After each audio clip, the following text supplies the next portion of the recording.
Hi, and welcome to a Business Growth Mindset podcast. I'm Kristian Livolsi, and I'm incredibly grateful to be here today and share this episode with you. Today's episode is special, and it's special because I'm sharing with you the exclusive panel discussion that we held at the National Wine Centre for my book celebration. Now, the theme for the discussion was a growth mindset, and there are many golden nuggets, tips, and outcomes for you to apply to your business and in your life. Now, this episode applies to corporates, tradies, CEOs, and entrepreneurs, and I know that it will help you grow and flourish. This podcast features Randal Tomich of Tomich Wines and Agsoilworks out of California, Lauren Whiting, CEO, Lift Cancer Care Services, Thompson, Entrepreneur and Operations Manager of One Advisory, and Dr. Ricky Lee, Adjunct Professor of Law and Managing Partner of international firm Globalex Legal. If this is your very first time listening to my podcast, welcome and thank you. I'm so glad that you have decided to hang out with me, and congratulations on making a powerful decision to invest in you.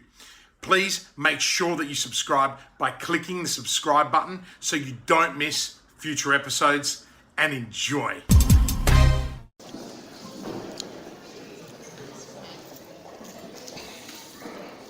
So, ladies and gentlemen, Kristian has assembled quite a panel for tonight's event, many of whom have flown in internationally from Sydney, been stuck in quarantine, all for Kristian. He's a lucky man indeed.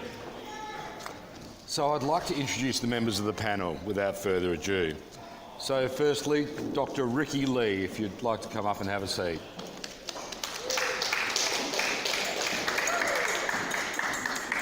So Dr. Lee is one of the founding partners of Globalex, Tax and Legal, an international law firm specialising in international transactions, business structures and commercial disputes. With offices in over 7 countries, a handy man to have on your team. He has worked in private practice for 21 years and acted for technology startups, blue chip multinationals and government agencies. He's been lecturing university students in commercial law and international law since 2000, affiliated with the University of Cambridge, McGill University in Canada, and an adjunct professor of law at the University of Notre Dame, Australia. He's a published author himself with 3 books and over 100 book chapters, journal articles and conference papers to his name. So please put your hands together with a warm welcome for Dr. Ricky Lee.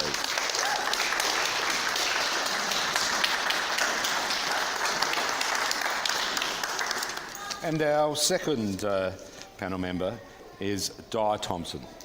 Di, please come up and have a seat.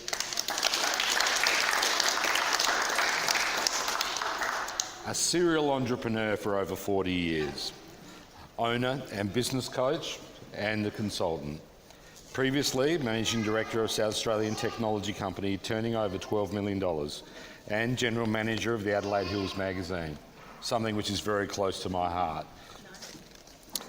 Currently, she is Operation Manager of a boutique accounting and advisory firm, One Advisory. One Advisory is specialist in compliance, advising businesses for growth and sustainability. Di loves business and her role provides her input for that. Welcome, Di.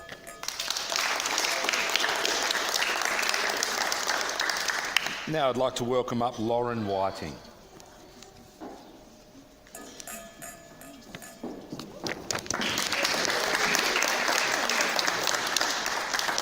So Lauren's the co-founder and CEO of Lift Cancer Care Services, a private day hospital that specialises in cancer-related support services. After completing a Bachelor in Physiotherapy, Lauren's entrepreneurial story began when she opened her first business in response to the difficulty finding nice shoes to fit her size 13 feet. And they are nice shoes. They are nice shoes. In 2007, she booked a ticket to the Milan shoe show. And if anyone's ever been to a shoe show, it's a big day out. And this led her to taking a short course in importing shoes and entrepreneurship. And in 2007, she opened her specialist shoe store. 7 years and 3 children later, Lauren closed the shop with a focus on a growing family and to continue her physiotherapy career. In 2016, she began a Masters of Applied Innovation and Entrepreneurship at the Adelaide University. During the study, Lauren started developing the concept for Lift as she identified a gap in the service delivery for cancer patients. Through her physiotherapy work as well as a personal experience, supporting close friends with breast cancer. In 2018, Lift opened at the Tennyson Centre in Kurralta Park with 4 staff and no patients.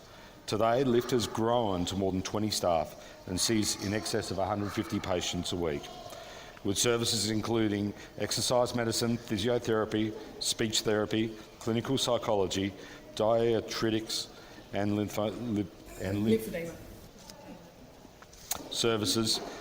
And just this week has started offering services at the second side of Windsor Gardens. Congratulations and welcome to the panel.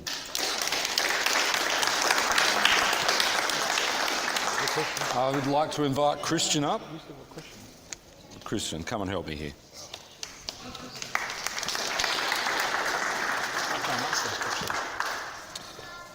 Okay, so now let's have a bit of fun. Okay, panel questions. So, how did you meet Kristian? And briefly describe your relationship. So, Ricky, you're in the hot seat, buddy. Well, I went to school with Kristian, so I have known him for 227 years. Clearly he looks better than I do. Well, what I remember most about Kristian is from school is that he can always be counted on for a laugh, he can always be counted on for a bit of fun, and he can always be counted on to talk in a conversation for about 16 hours non-stop. But over the years since school, I have known Kristian to be hardworking, certainly entrepreneurial, and nothing ever gets him down. No matter whatever obstacle he runs into, he either jumps over it or walks around it. So all the success that he has achieved to date, he will be the first to tell you that he learns it from both his experiences of success and the experiences of failure. And I respect him greatly for that. And I'm very proud to count him as one of my best friends. You're going to make me cry. Of course, he owes me money for saying that. Wow. We met a couple of years ago through Innovation City. Connected. And Kristian, we just became friends. Very similar thinking in relation to things. I love the way that he looks outside the square all the time, which is a bit innovative these days because a lot of people don't do that. So it's been an experience, it's been a great experience, and when he told me he was actually writing a book, I was very excited.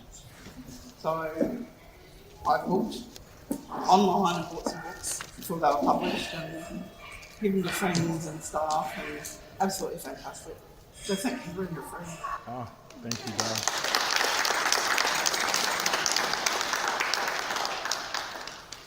I met Kristian through the Adelaide University Think Lab. So on completing my Masters of Innovation and Entrepreneurship, I was offered a little hot desk. They were trying to put bums on seats at that point, and I was happy to do that for them.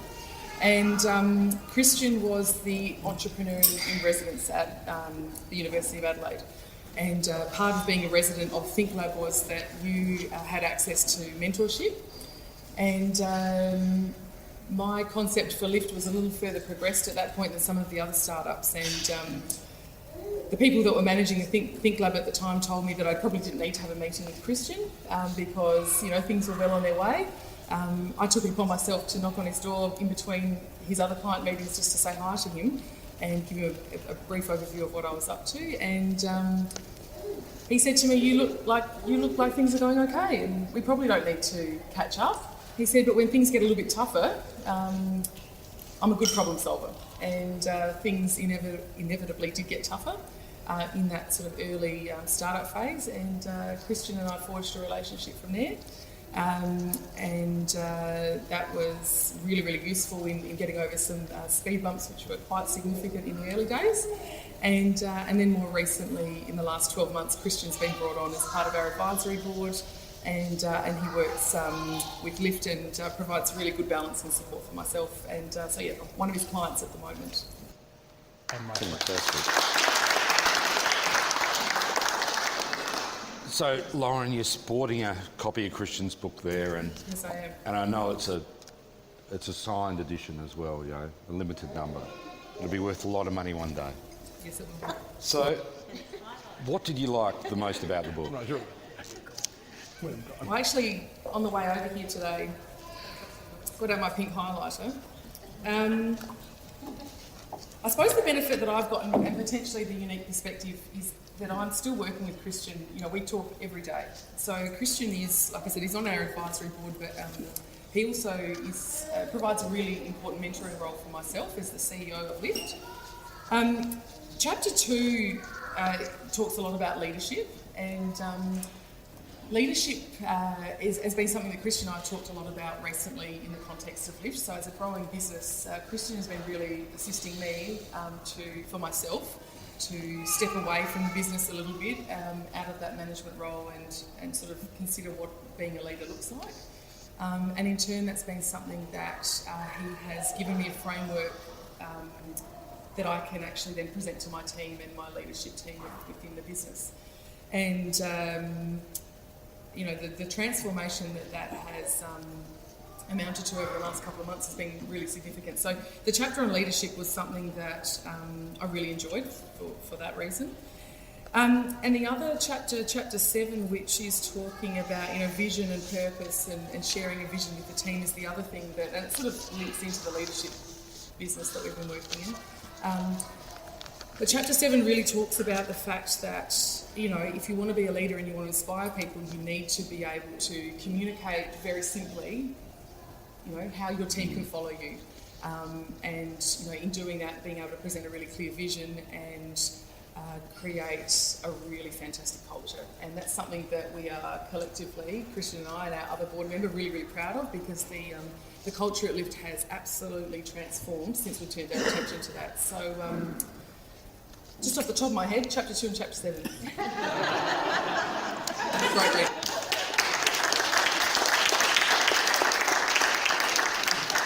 Yeah, I must admit I do enjoy chapter 2.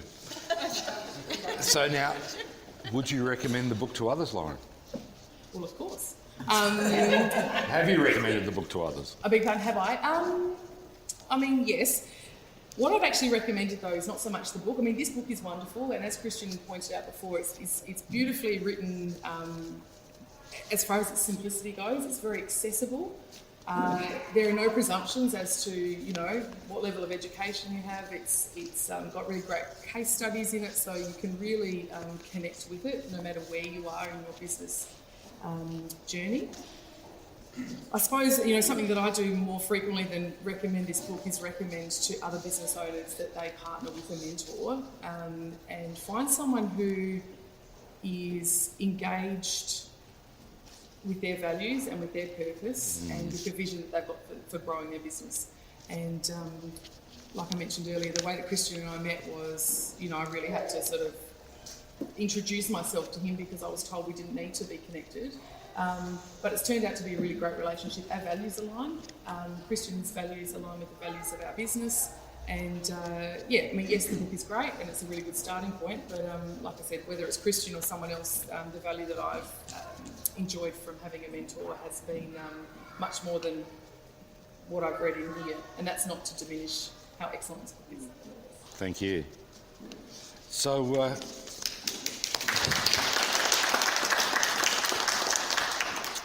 Di, you loved the book, you bought a box load of them, handed it out to all of your friends.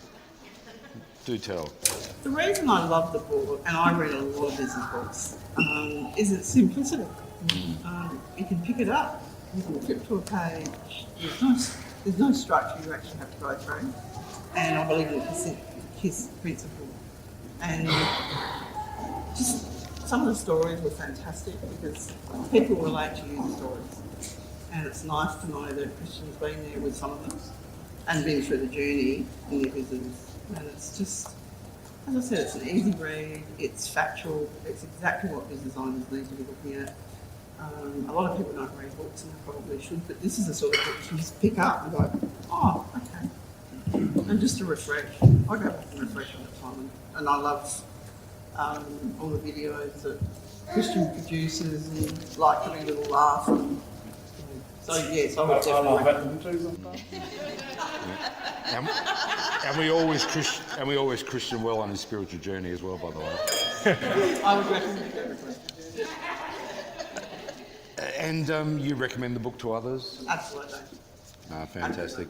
Yeah, and I love the simplicity of it. Yeah, and I think one of the things that called me out in the early years in my ventures was the provisional tax. You know, and goddamn, I had to pay double tax in the second year, man. I didn't have any money. What do you think this is? That's in the book.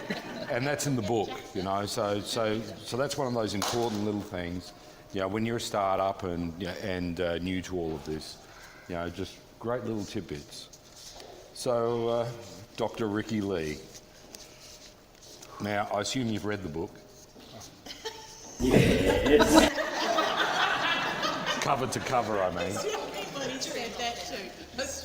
Yeah. No, jokes aside. No, living in New South Wales, you can't go out to buy books and you read any book that is at hand. From the Woolworths catalogue to Kristian's book, it's just things that you've got to read cover to cover. I was worried about this. That's right. The Woolworths catalogue. Well, the Woolworths catalogue had more pictures. Seriously, for a moment, I want to put this book in a bit of context.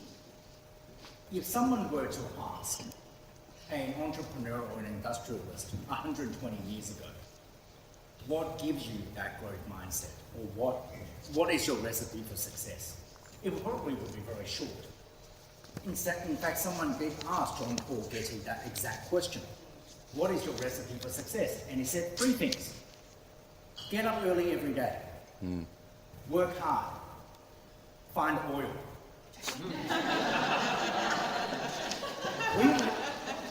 120 years later, we live at a time where oil is hard to find without fracking, and most of us don't do that in our backyards. There are far more startups nowadays than there has ever been in history. And we, in Australia, we certainly rank quite highly in terms of the number of startups. Not like Israel, where every single person owns a startup. But when you look at the developed world, or even from the developing world, startup is the thing. They're prolific, there are business ideas that are being nurtured. Venture capital is, for good ideas, easily available. Hot. But what venture capitalist equity funds look for these days, out of all startups, considering how many they are, is not the business idea themselves. It's the people. That's very true. It's the leaders that take it there. Can you imagine sitting on a board for a venture capital firm and someone comes into you and say, I have this idea for a website where anybody can sign up, you can write whatever you want and the whole world gets to read it, but you can only do 140 characters. Or, I have a different idea. Let's build a social media platform where people can talk to each other, send pictures to each other, but the pictures disappear. Now imagine you are that private equity firm and you are presented with these business ideas. You usually would go, well, there's the door. Know how to use it. Don't use an app, just turn the knob and get out. That's usually the response to the idea. But the reason why those businesses are successful is not the ideas themselves. Is that they have the right leaders with the right time, with the right vision, with the right mindset. And there is no shortage of books and no shortage of leaders and no shortage of videos and no shortage of mentors who would say that. Now, Lauren already stole what I was going to say about chapter 2 of the book. But there's no shortage of books out there about leadership.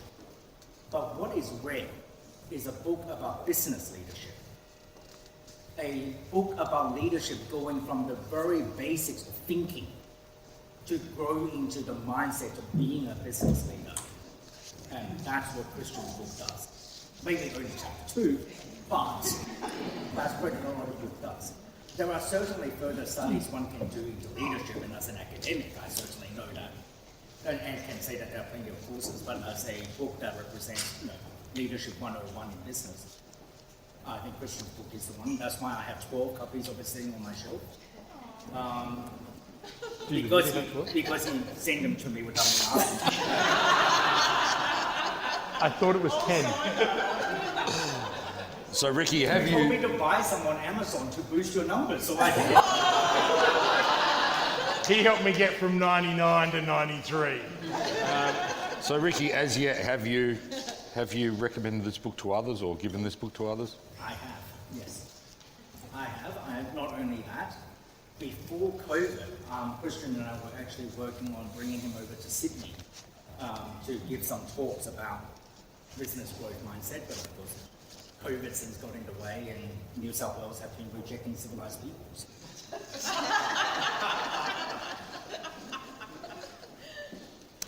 So, ladies and gentlemen, I think, as I look around the room, hear the stories tonight, I think there's one characteristic that resounds, and that's relationships.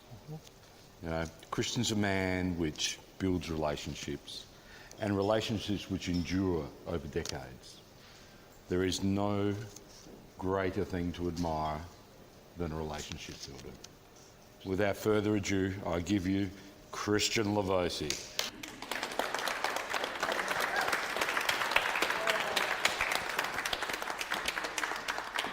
Now, surprisingly, we're not doing too bad for time, and I love the fact that the staff are coming around to top up your glasses. Definitely no shortage of Tomich wines. I've got a couple of questions for you guys, but firstly, I want to just say thank you. I will send you those checks later. Note checks. I haven't used a check in ages. But before, I want to acknowledge all three of you. Thank you very much for your words. Very kind. Hopefully Alex hasn't captured me with watering eyes. But yeah, I really value the friendship that we've formed, all of us, in different areas of time. And that's why I really wanted you up here. But I want to acknowledge, where's Bonnie? Where's Bonnie? Oh, I was waiting for this moment. But Bonnie is my 2IC. She can drive me crazy, and she can make me the happiest person in the world. Where is she? But more importantly, she's the engine room that allows me to do the things that I do, and she collects all the money too, so it's really helpful.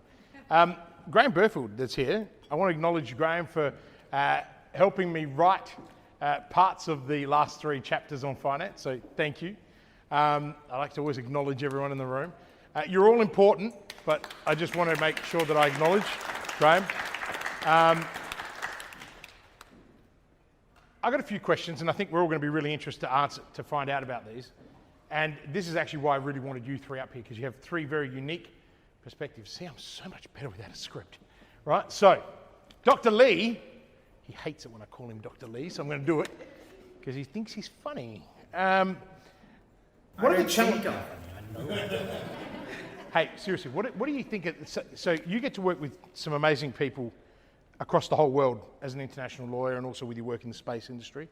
What are some of the challenges, right, that you see CEOs and leaders all around the world facing right now? And what is the biggest challenge they're going to face next year? And I'm going to ask you both that question. That's relative to you should have plenty of them. What do you think? I think what I see most in startups, particularly in aerospace, which I do quite a bit of my work in, is that they buy too much of their own hype. And particularly in the space industry, where they think that because it's in space, it's sexy, people get mesmerized by what it can do. And they think that by being magical and in space, they can overlook things like supply, demand, and leadership. And all 3 of which they usually lack. So what I often find happens is that those who succeed in startup are those who are willing to take advice. those who are willing to learn from those who have already treaded down the path that they are about to walk on. People who can also remind them that a lot of what they do and a lot of what they say is hype. They do have to ground themselves in some reality, particularly economic reality. And not being able to do that is, I would say, one of the greatest deficiencies in leadership you can find in business today. If I were to think of clients who failed, or counterparties who have failed in the last 20 odd years that I've been doing my work, a lot of that is because let me put it in this way. I can forgive people who buy their own hype because they have to sell it. That's often what a business entrepreneur needs to do. But at the same time, you need other people around you to give advice to which you are receptive to ground you in reality. Those who are willing to do that and can do that have a good chance of succeeding. There are, of course, other factors that will get in the way, like COVID, GFC, whatever, and supply and demand. But those who can't take advice or won't take advice almost inevitably fail. So in answer to your question, I think it's the ability to, or be receptive to advice, be receptive to mentoring, be receptive to those with experience and guidance, and that's often very like egocentric and hype-driven startup world. Absolutely. Great answer. Great answer. Guy, you got a great cross-section in your role at One Advisory. You get to work with a lot of amazing and not so amazing people depending on where they are, and you had some challenges with clients this year, which has been good for you guys, but not for clients. What is the biggest challenge that you've seen, and what do you think that challenge will be next year? It's interesting because I actually don't think times change, but they don't really. And I think the challenges with leaders and owners of businesses haven't changed in 40 years. I think what tends to happen with people, they think of an idea, don't bother to go out and do any market research, and suddenly start a business and no one wants the product or service. I see that regularly, and I've seen that a lot in the tech space over the last 20 years. I think you cannot ever, and I think this is a downfall of a lot of business owners, they don't seek advice, they don't take it. And I know in all my years in business, I was always told, use advisors, use professionals. And I've done that for the last 40 years. And it's always held me in good stead in business. And yes, it costs, but it actually costs you in a different way if you don't take the advice. So exactly what he's saying. But I think people get hyped about business and they forget how tough it is. They forget that, maybe you're working 20 hours a day, you're trying to run a family, you've got other things that you have to look after, and it's not fun sometimes. And then something will happen. It's a bit like, I went through GFC with Glenn Hooper, so that was interesting times. And it was just interesting watching what happened, how people reacted to business in those times. So, yeah, I think it's a matter of listening to people, taking advice. I can't stress that enough. I even have used, I've been using One Advisory as my accountants for 25 years now. I now work for them, but they've been my accountants for 25 years. I use a lawyer when I need use patent attorneys. I've used anybody, even my insurance broker I've had for 25 years because I can trust him. I know he's going to give me the right advice. And yeah, it's always worked. I can't stress that enough. Excellent. Thank you. Now, Lauren, you can't say advice because you get the best advice in the world, right? Our growth definitely demonstrates a no, but seriously, challenges from your perspective, right? What do you think the greatest challenge you think you're going to face next year in 2021? I know the answer, but let's see. I know the answer. What's the answer? In the line of business that we're in, I think the common challenge that we're going to have is people. HR is a huge challenge, and particularly, we're not even 3 years old. So we'll turn 3 in January, and our business is on a trajectory which will require us to continue to grow our team. And like I spoke about before, chapter 7, culture, and this culture that we're sort of really nurturing at Lift is something that we're really sort of reaping the benefits of now. But how do you scale that? How do you, make wise hires around cultural fit? I think something that I've been learning very rapidly over the last few months, where we've been looking at the culture that we have within the business and also this concept of leadership versus management, is the fact that in order to be successful, you do need to have strategies which are intertwined and sort of weaved throughout the business to empower your team and allow them to be doing the things that you require in order for the business to drive forward and grow. So yeah, HR, that's the challenge. I don't see that ever going away. What I really value about all three of you is that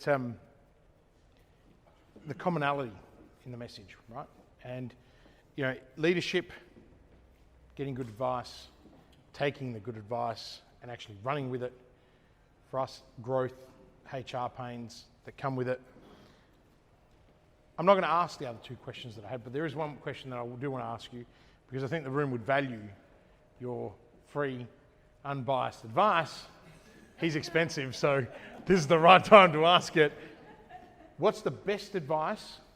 Okay, we'll start with Lauren, right? I'm going to put you on the spot right there. What's the best advice you'd give to others in the room, right, for next year, or for now moving on to next year? What's the best piece of advice that you can give them that's going to help them change their life?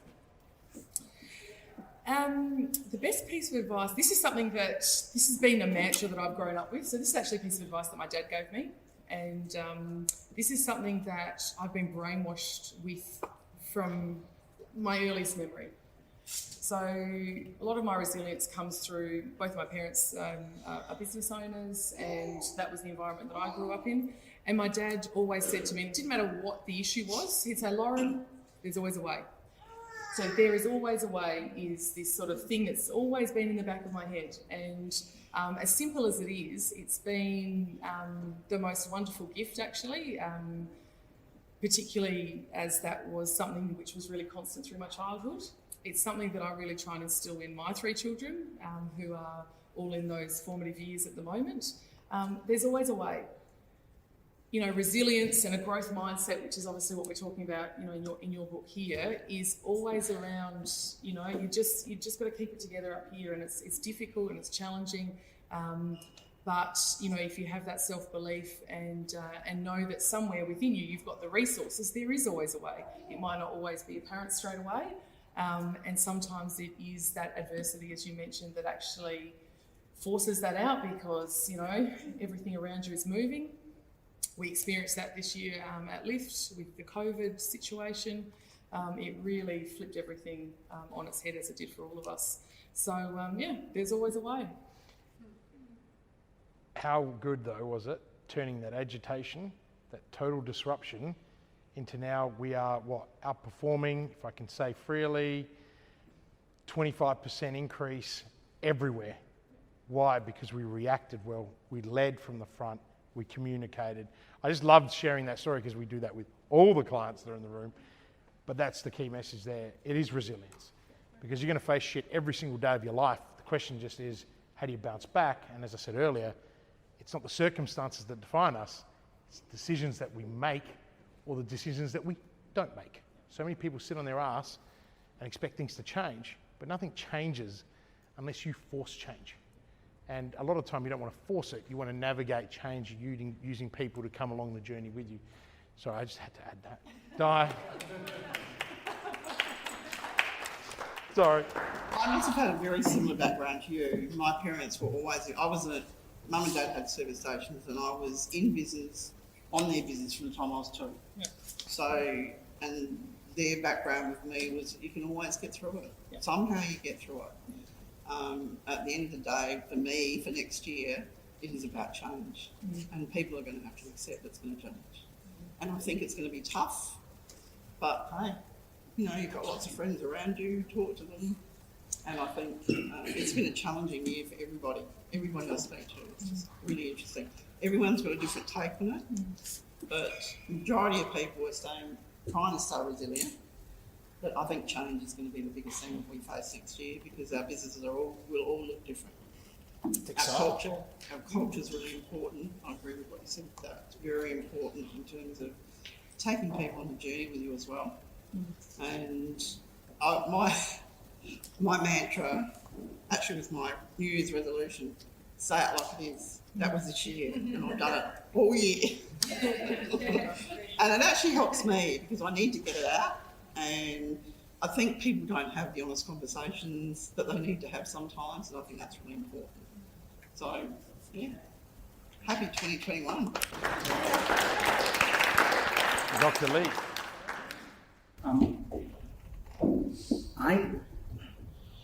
For me, this year is a bit mixed for me and my partners in my firm, because when COVID first started, we knew very early on that there will be a lot of people who are going to make a lot of rushed, a lot of inexperienced, and a lot of, mistakes in international trade, particularly as they rush into PPEs. So there is bound to be a lot of disputes work for us to do. There's bound to be a lot of fixing up work for us to do, and we were right. And so financially, we benefited from COVID.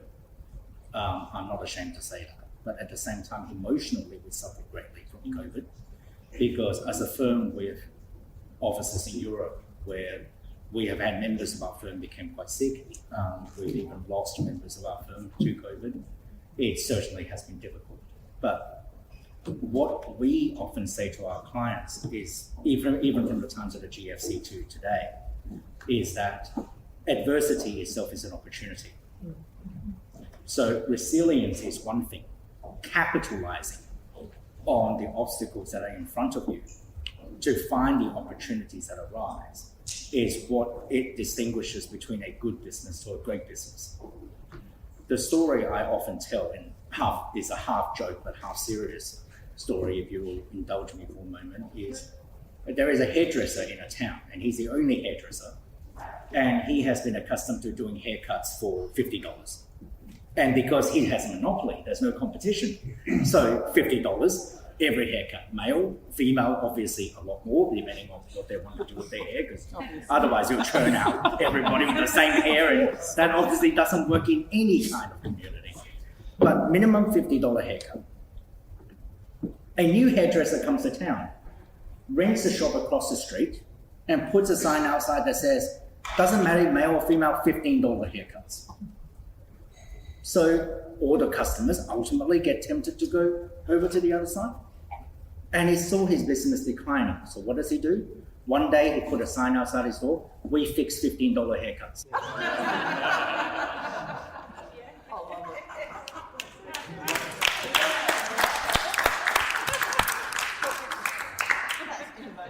Yeah, so I guess in answer to your question about next year, if you got a haircut this year that cost you $15 instead of $50, think about how you're going to fix that haircut next year.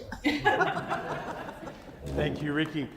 And that's a really valid point, because so many people, and I bet you everyone was waiting for the punchline of, well, the guy just dropped the price, right? You get in a price war, it's the worst thing you can possibly do. I always teach people, increase the price, right? Increase the price. We do it all the time. We constantly increase the price. Increase your margin. Make a bigger, fatter margin. Don't worry about your sales volume. You're going to play a numbers game, you're going to lose, right? And you want to be a disruptor, change the game, right? Because that's really what it is. And seek out the opportunities. That, all three of you, really valid advice. And ladies and gentlemen, I want you to give them a big round of applause, right? We've still got,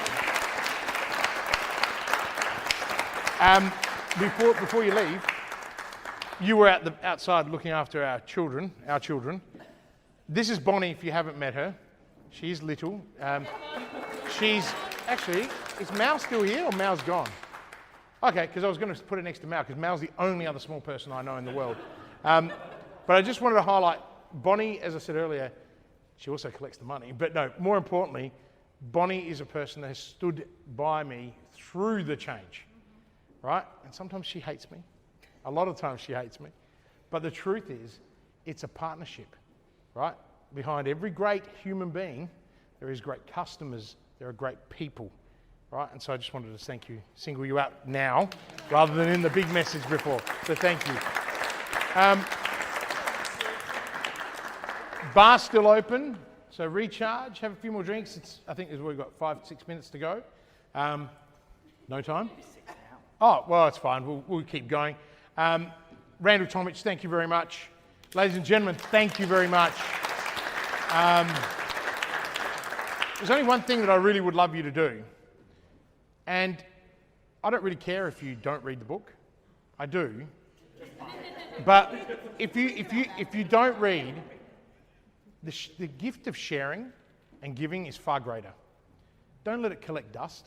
Give it to someone who actually needs it if you don't think you need it.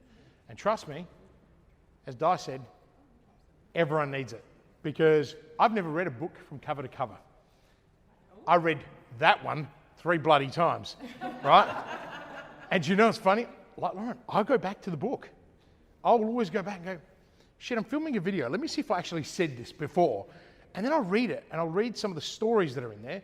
Some of the stories are of people in this room, right? I've just changed the characters and the names. And I sit there and go, oh, wow. I've got another client who's going through that. How come I didn't think of that? So, and it's simply read. But if you're not going to read it, now most of you already have a copy, right? So that's why I didn't actually put your name on this one, because I wanted to be able to, someone to go out and give it to someone who needs it, right? Because to me, the gift of giving is the greatest gift that we have. And as humans, we don't do it enough, right? Because we live in a very insulated, isolated, selfish environment, and we forget. And it's not because we're selfish people, we're just busy, right? So take that lime green, so not on brand, coloured book, and just so you all know, it was the public that chose the bloody colour, right? I did not want the green, but I went with the public. And, you know, we've sold thousands of copies, and I guess maybe it's the colour. But thank you very much for being here, supporting me. Randal Tomich, have you got anything you want to say? I'd just like to say congratulations, Kristian. Thank you all for coming. And last drinks. All right.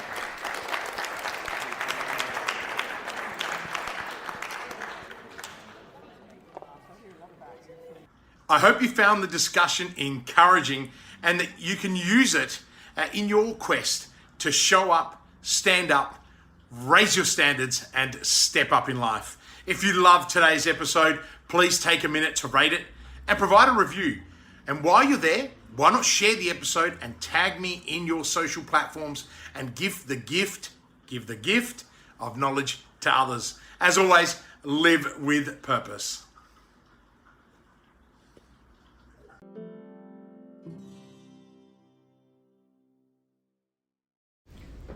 Are you ready to start taking action on your business? Would you like to spend more time with your family? Then call 1300-643-229 and start building momentum right now.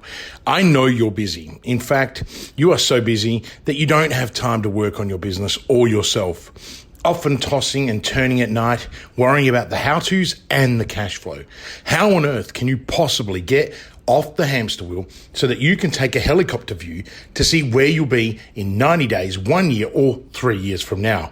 In this program, I will take you from sleepless nights to blissful sleep. You'll have more time with your family and you will have the clarity and direction so you can grow and flourish. Call 1300-643-229 now and start building momentum.